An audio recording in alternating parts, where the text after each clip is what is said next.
Hey everyone, we're here in Washington, D.C., and with a new administration and a new SEC chair, what better place could we be to tell you three of the biggest differences our advisors are experiencing between Canadian and U.S. regulation.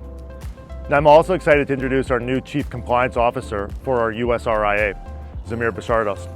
Many of you know Zamir from our Canadian sister company, but what you may not know is that he is now fully dedicated to our U.S. RIA.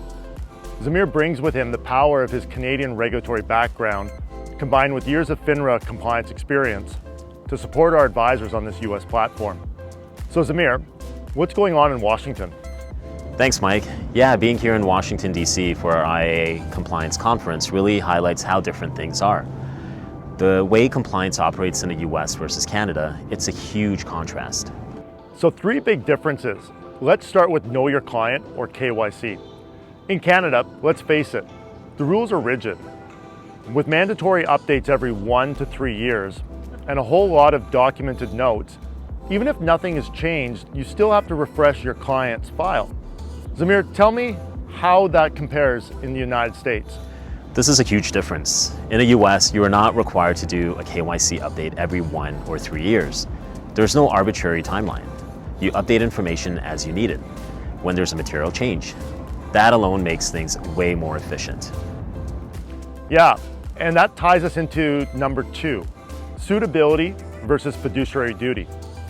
In Canada, compliance systems often dictate exactly what portfolio risk levels should be, meaning every client is forced into a narrow risk category down to a specific percentage for each account type. Mike, in the U.S., we don't have rules that require specific finite risk percentages for the portfolios you build. The fiduciary standard is about acting in a client's best interest, not fitting them into a rigid formula. We use one general risk tolerance for the household of accounts. It's that simple. Yeah, and that leads us to difference number 3, business flexibility. In Canada, under CIRO rules, there's a more structured approach to oversight, with branch managers having a hands-on role in reviewing suitability, trade approvals, and advisor supervision. Zamir, who are our U.S. branch managers? Mike, we don't have any.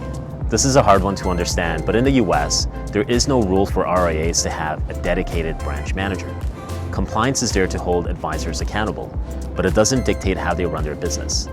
There's more autonomy to build a practice that works for both the advisor and the client. Wow, so what does this mean for advisors? It means more flexibility, fewer roadblocks, and a real principles-based system that actually allows you to grow. Mike, the one thing I'll end on is that the U.S. is a real principles-based environment. But while the rules are substantially less, our advisors are still have the same responsibilities.